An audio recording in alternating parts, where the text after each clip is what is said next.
All right, hello and welcome back. My name is Cameron Kirk, and this is my tutorial series on how to complete the programming assignments for the MIT OpenCourseWare 6.837 Computer Graphics. We're doing assignment 2 in this video, and I believe this is part 5. I am planning on only having one more part after this part to complete the assignment, so keep a lookout for part 6. This is actually my second attempt at doing this recording because, of course, I get 20 minutes into the recording and my microphone is not set up. I don't know how that happened, but so this is take 2. And I'm going to try and speed things along because I don't have much time to record this. So without further ado, let's get started. Last time we left off with this recur joint. Hey, by the way, this time around I have some notes for myself to kind of keep things on track and keep things moving along and hopefully keep the time of the video down. So let's do this recur joint function we left off with last time. So the first thing we're going to do is we're going to push onto our matrix stack the nodes transform, because we got to a node, and so we need to move our position to that node's position. So that node is going to be the center of the world, and everything we draw from here is going to be relative to that. That's not important for this function, but we will keep that in mind in the drawing of the bones. With that said, we need to load our OpenGL matrix stack with the top of this matrix stack. And then we're going to draw a sphere. So I got that first line of code from this comment down here, but we've also seen this line of code before.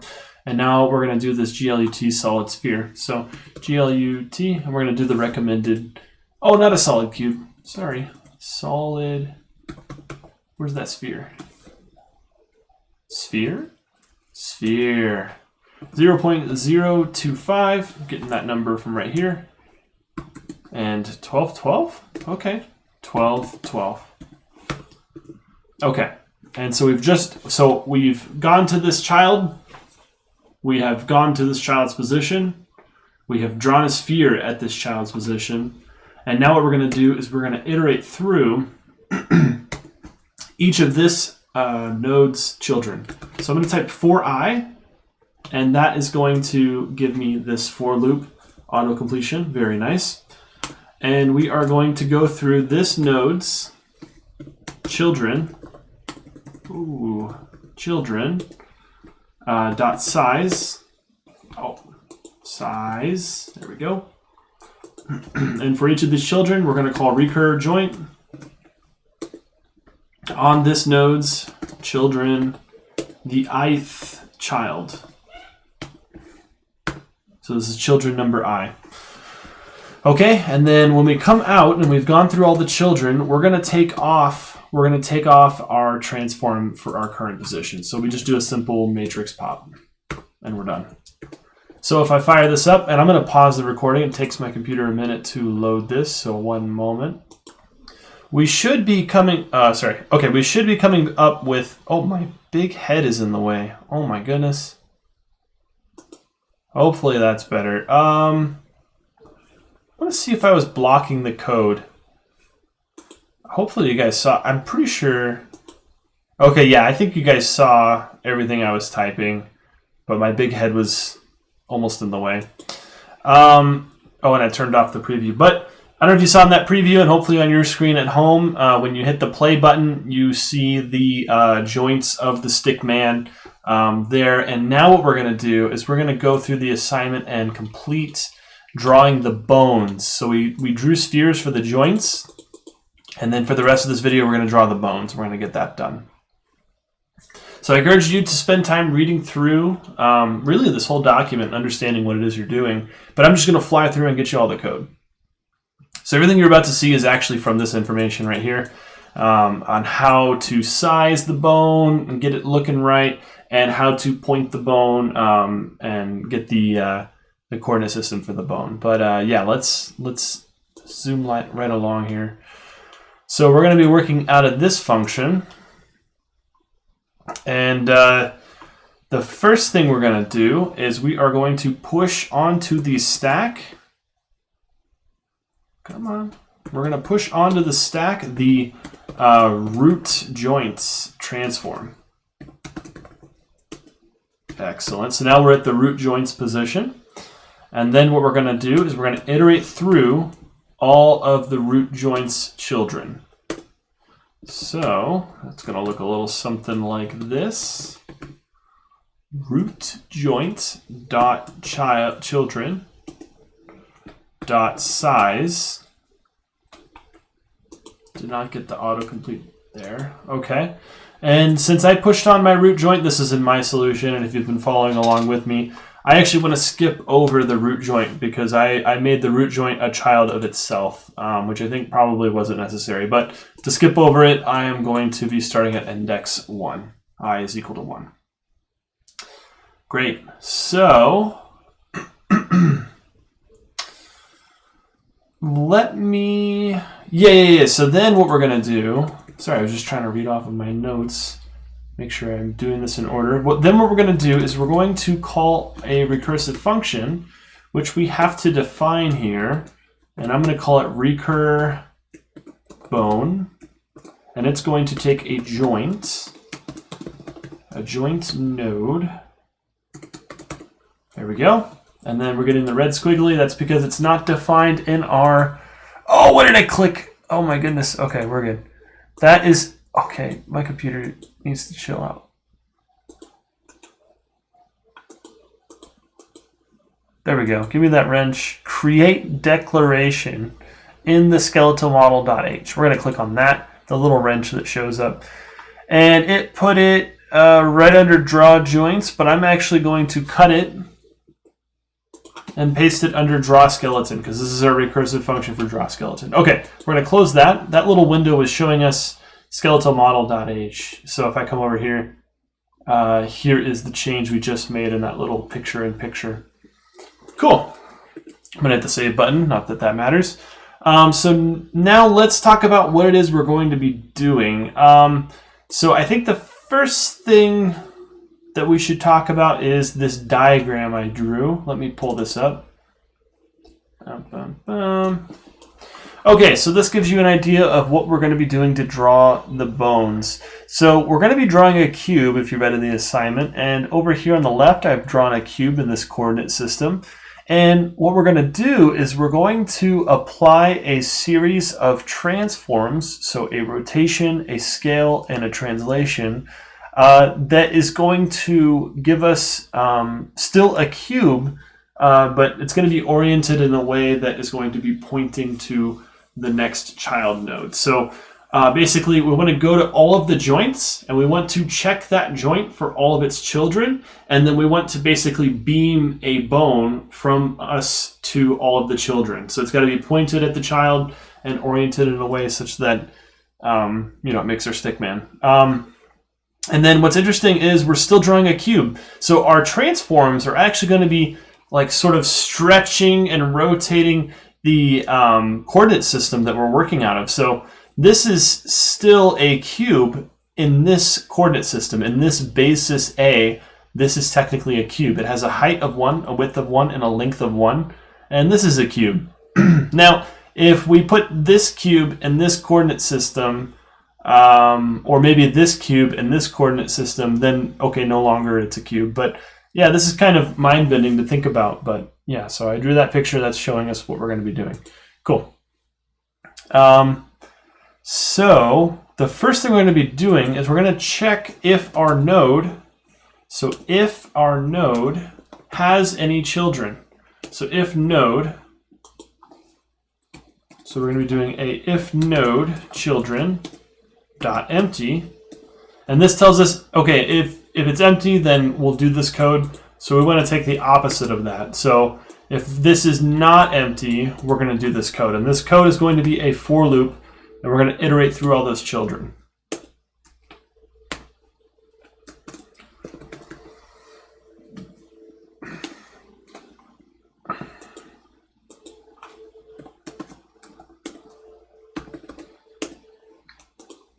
Okay.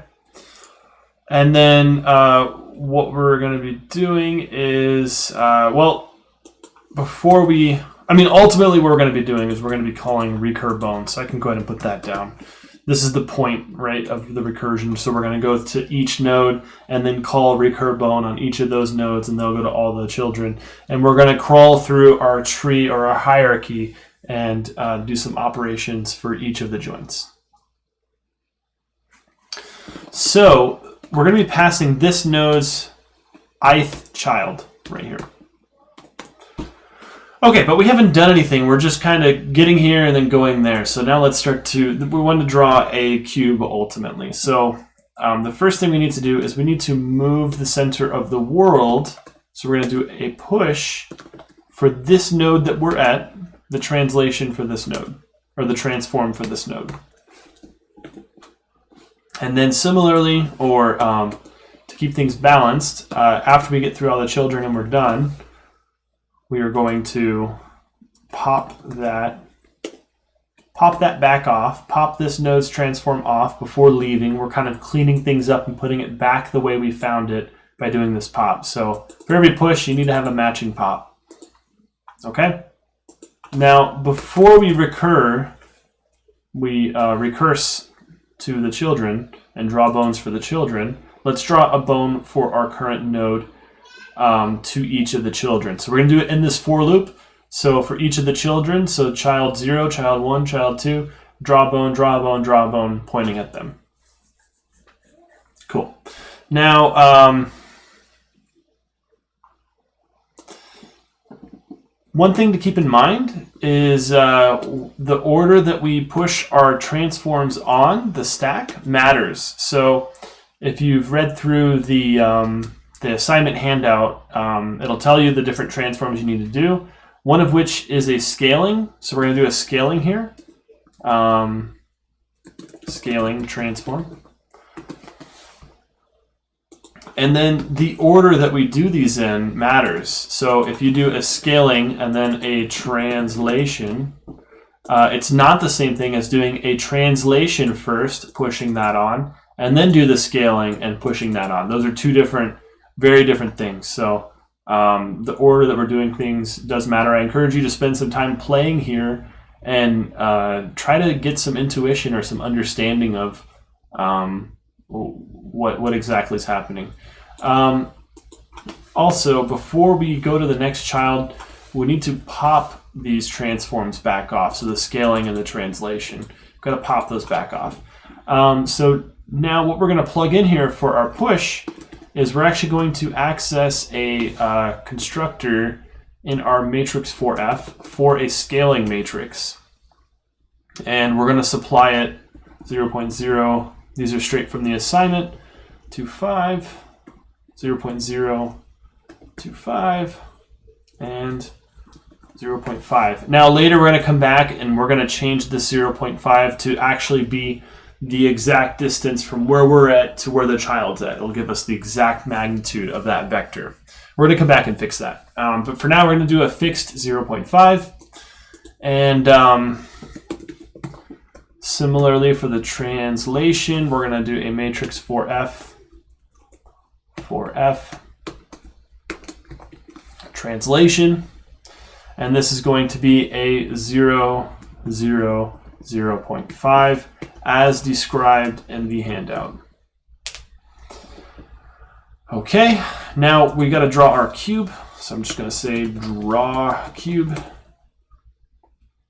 And we're going to do a GL load. And as I'm typing this, waiting for my computer to catch up, I just want to check. Am I recording? Okay, because I don't want to get 18 minutes in again and have that happen again. Okay, top. Oh, that should be a dot top. Top of the stack. And let's draw our solid cube of size 1. And then we go to the children. So let's see what this looks like. I'm going to hit the play button and I'm going to pause the recording. Sorry about that, I jumped the gun a little bit. It loaded up for me and I don't have any cubes being drawn. And that is because I went and looked and I forgot to finish our drawSkeleton function. So we want to be drawing our we want to run our recur bone for this, for the root node, the root joints, each of the children. Forgot to add that call in here. I believe that's all we need. Let me hit play again and pause the recording. Okay, we're back, and this is what I came up with. Something doesn't look right here, but let's keep adding more code. Not sure what the deal is with that. For each of the children, yeah.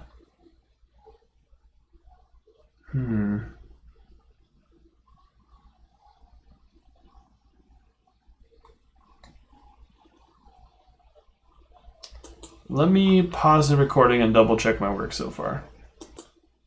Okay, I'm back. I made a really small mistake. So when we, so let me see if I can clean things up here. When we get to this node, we put this line of code that gets us to that node's position. So the center of the world is to this node. Now we want to go through all the children and call a recur bone. But before we call recur bone, we want to pop off our transforms that are specifically for drawing the cube. So we did this scaling and we did this translation, calling back to our picture here. And then we want to pop those off and get back to this state. And then we can move our position to wherever the next node might be. Now, hopefully that makes sense, but basically what I'm saying is we don't want to pop this transform off, but we do want to pop off these transforms. And there is going to be one that we will come back to for the rotation. And then we have to pop it off. Okay, so with that changed,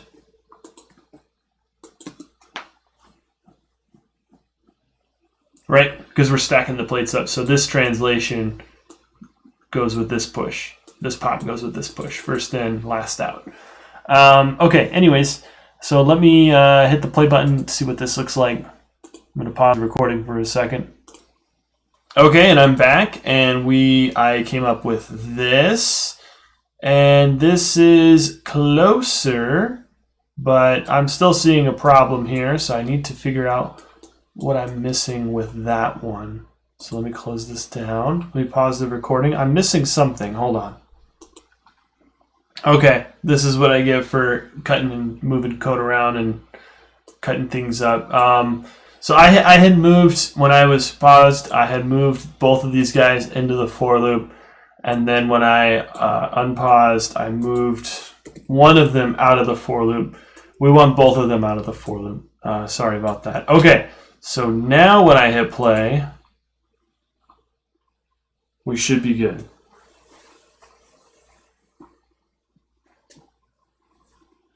It's the curse of the live demo for me. Okay, we're looking better. This is how it's supposed to be.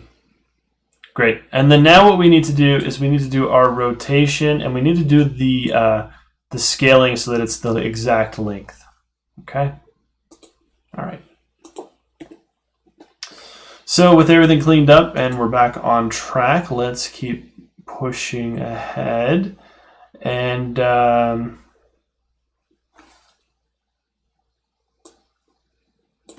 let's add this guy right here. I don't think that really matters.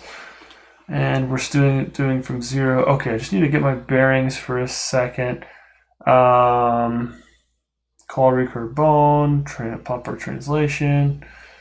Okay, so now we're going to make our rotation matrix. So this is one of the things I got stuck on for a very long time in this assignment. Is because I had a misunderstanding. I thought we had to use basically the same thing we see here. I thought we had to do something like this. Instead of scaling, we're going to do a rotate. Yeah, so we have all of these guys: rotate Z, rotate X, rotate Y, rotation. I really thought we had to use those, but that actually turned out to be the very unintuitive way of doing it. So I'm going to take off this to do. And let's start doing the rotation matrix. So, what turned out to be the more intuitive way of getting this to work is by basically taking these equations. So these are the equations from that section. So we have Z cross R and D is defined in that section, that paragraph. And we have Y cross Z. And for those who are the uninitiated, cross product will basically get you a vector that is perpendicular to your two vectors. So let me show you. I don't want to spend too much time going over this, but the geometric interpretation of the cross product, if I go to images, it's all over Google. There it is. So we have B and we have A, and then C is giving us something that is perpendicular to the plane that B and A are on. And that's the cross. Well, that is a geometric interpretation of the cross product. And this is also showing you how to compute it. But we're not going to actually be computing this by hand. Just know that this is a thing. Yeah, so B and A, and then you're going to get something perpendicular to it. Cool. So we get these sets of coordinates, and then you just simply plug them in, and I believe this is a affine transformation.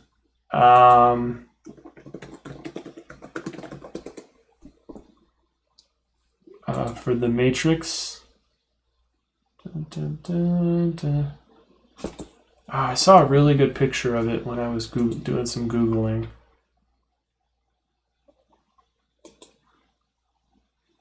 What did I search for? Change of basis.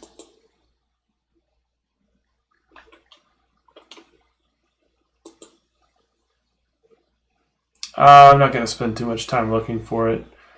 But yeah, basically we're just going to build this matrix and then it's going to work. All right, so let's zoom on ahead and make this happen. So we have to get our vector 3f's here, and then we're going to construct a 4x4 matrix using those 3x3, those vector 3f variables, and then we're going to build this guy, and what this is basically a change of basis. And that turned out to work perfectly fine. And I was just impressed and shocked by it. It just seems so mysterious to me. Anyways, let's keep going. So we're going to create a vector 3f for R and D. And, oh, not R and DF, sorry about that. And this guy's going to be a 0, 0, 1.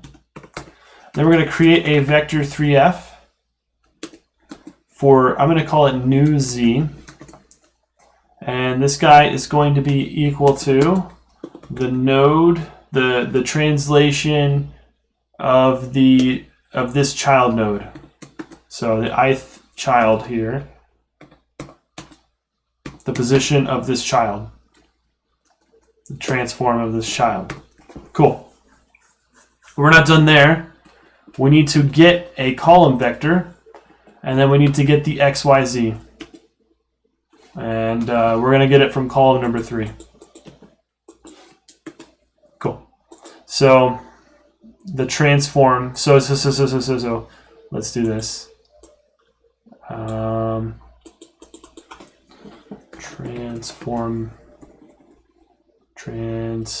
Translation matrix.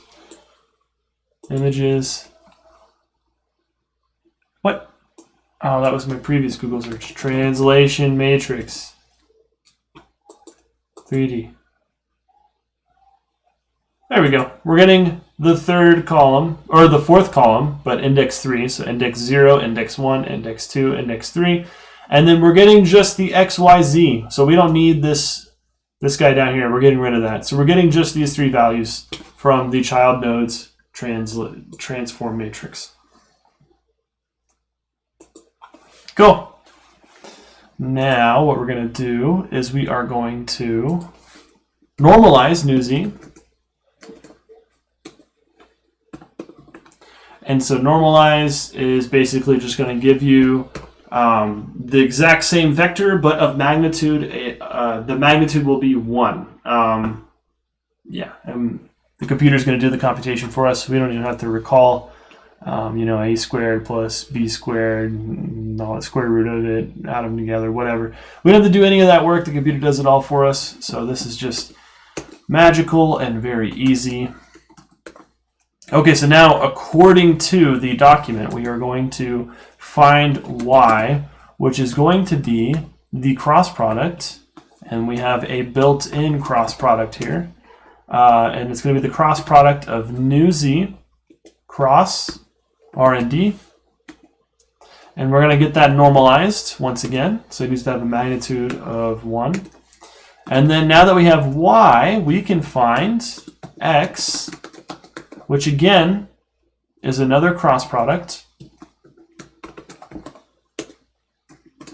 And that is going to be, that is going to be y cross new z. Excellent. Dot normalized. Excellent. Okay, so now that we have these vectors, we have these vectors. Almost fell out of my chair. We need to construct a change of basis matrix. Now that we have these vectors, so and this change of basis matrix needs to be a 4x4 matrix. So. Sorry, my phone is distracting me. Okay, so I'm going to call this B for change of basis matrix. And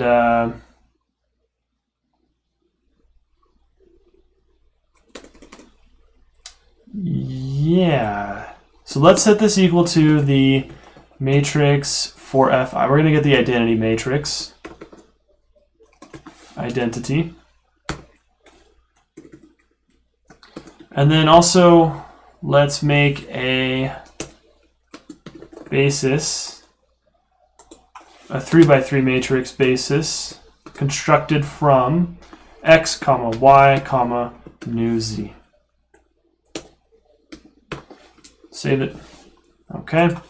And then B dot set submatrix 0, 0, basis. So this is saying row 0, column 0, that's where you'll put in our basis. So our basis is a 3x3 matrix with the column vector x, column vector y, column vector new z, and then we're just placing it right on top of, as described. Where did my other picture go? I guess I closed it.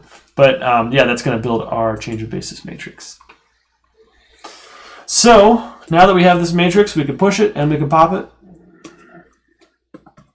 Push B and pop it. Pop, rotation, transform. Save it. And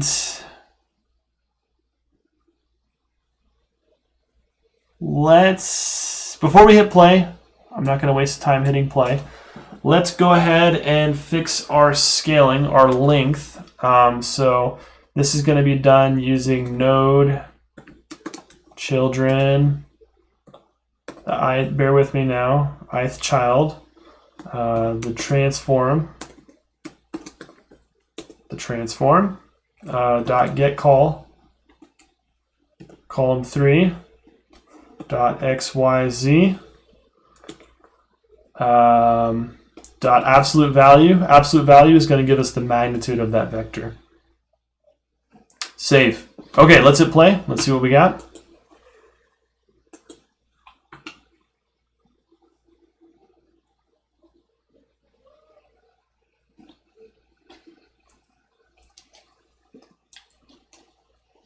Forgot to pause the video, but that's okay. And boom, look at that. That is looking perfect. So this is super exciting. So this was probably one of the hardest parts to get done, and you just got to see the whole thing in about 10-15 minutes. getting this section to work was very, very challenging. But if you invest a lot of time here, you will definitely learn a thing or two about linear algebra. Like, I absolutely loved this project, and getting to this point was such a huge, like, personal accomplishment for me. But yeah, so we're not done yet. I wanted to cover one more thing in this video before we wrap up part 5. Because remember, part 6 is going to be the final part to completing assignment 2. So I want to get a lot done in part 5 so we can wrap things up in part 6. What is going on here?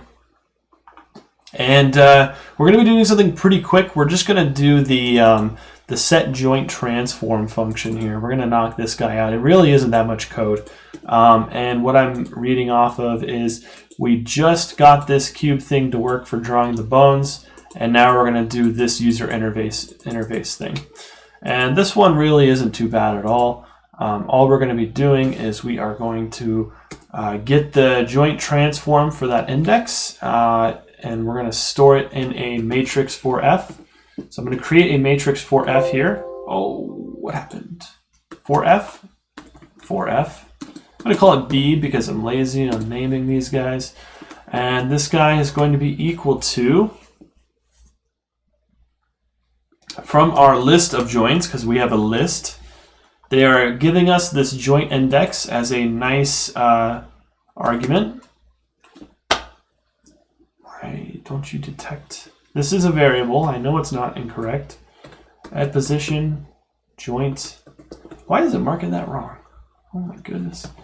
Joint index. So we're going to use this index to look up our joint. And we are going to get the transform of this joint. Oh man, why is this thing not cooperating with me? Okay, well, it doesn't give me the red squiggles anymore, but it certainly wasn't giving me the autocomplete, which I very much rely on. Okay, so for some reason, I decided I wanted to make this one giant one-liner. So we're going to do a set submatrix. And this is going to be the same idea that we saw for getting the bones to work. We're going to be basically overlaying that 3x3 matrix for the column vectors, the vector 3f. It's going to be basically the same technique you saw up here. So we're going to do a set submatrix. Why am I not getting auto? Let me pause the recording. The autocomplete helps a lot. Okay, we are back. For some reason, my CPU usage is very, very high. But let's just finish this out. What I did was I closed and opened Visual Studio.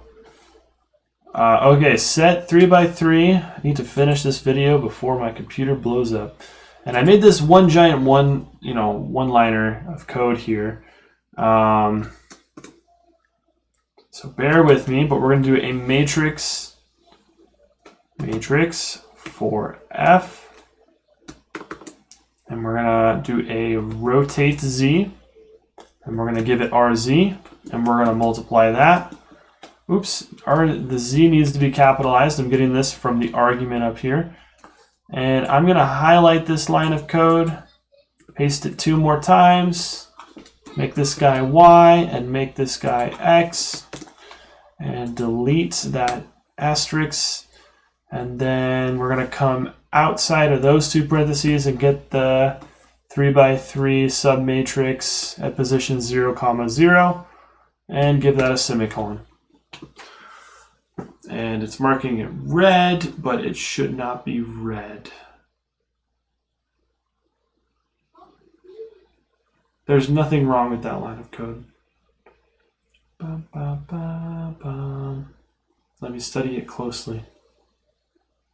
Oh, I see one problem. I told that to be an X, but it was still a Z.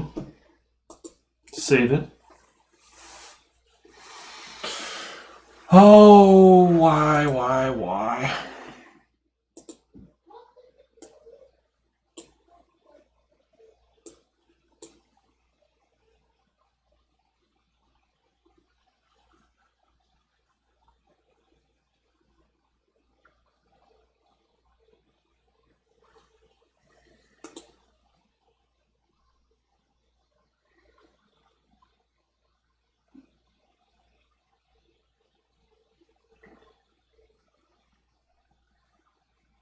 Function has 2 parameters, but is called with 3 arguments. Oh my goodness. That should be set. Okay, now it's happy. Okay, just had to stare at that for a second. And then now that we have our joints configured, we're going to look up our joint index. And we are going to set its transform equal to P. Save it. This is the last thing I wanted to do, so I'm going to hit play now. And I hope this recording comes out okay. My computer seemed to be really chugging today. I'm going to have to get a new one soon. I mean, for the most part, it does okay for me, but when I start screen recording and got the camera running with the green screen, it really sucks up a lot of performance. Okay, so we have our stickman, which is good. We have our controls, and if I pick a control and I move the slider, the stickman now moves. So this is fantastic. All right, so let me get the face cam. I can move the stickman over here. I hope you enjoyed today's video. Keep a lookout for part 6, which will be the final part for completing assignment 2, coming soon. And let me know in the comments if there's anything you'd like to see next, any tutorials you are interested in, please let me know. And now is definitely the time to subscribe, so please do get subscribed. I would greatly appreciate it. I got some great content coming down the road for you guys coming soon. So my name is Cameron Kirk. Thanks for watching, and I'll see you in the next one. Take care. Bye-bye.